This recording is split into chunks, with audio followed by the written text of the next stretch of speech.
In today's video, I'm going to teach you how to add date and time in Google Sheets, along with how to implement date and time validation effectively.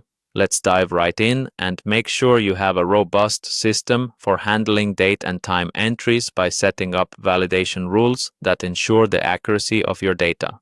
First, we'll start by opening a Google Sheet. You can either create a new sheet or open an existing one where you wish to apply date and time validation. Once you have it open, go ahead and select a cell where you would like to set up date data validation.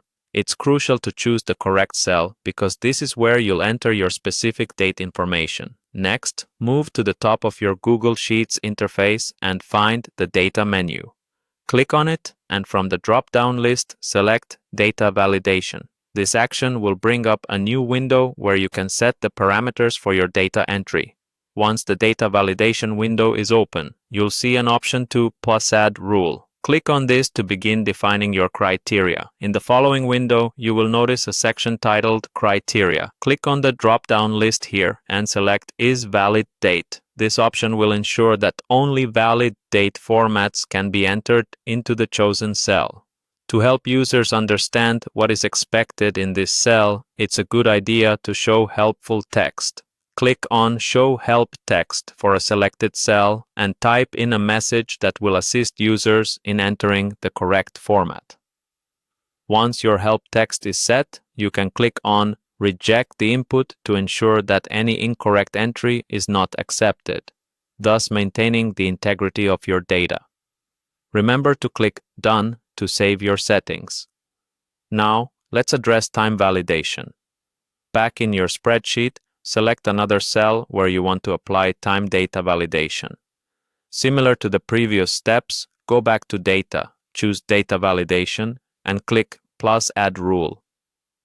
Again, you'll click on the drop-down under Criteria and select Is Valid Date, which also applies to time. Make sure to add helpful text for users as you did with the date. This could be a brief guide on how to enter the time correctly. Set it to Reject the input for invalid entries and click Done to save your rules. Now comes the testing phase. Try entering an invalid date in the date validated cell. You should see your validation message appear, preventing the incorrect entry. Click OK and try again, this time with a valid date to confirm it's accepted without issue.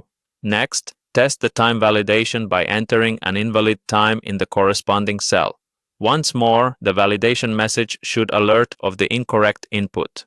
Click OK, then try inputting a valid time to ensure the system works as expected. By following these steps, you've successfully set up date and time validation in your Google Sheet, ensuring that your data remains accurate and reliable. Thanks for watching.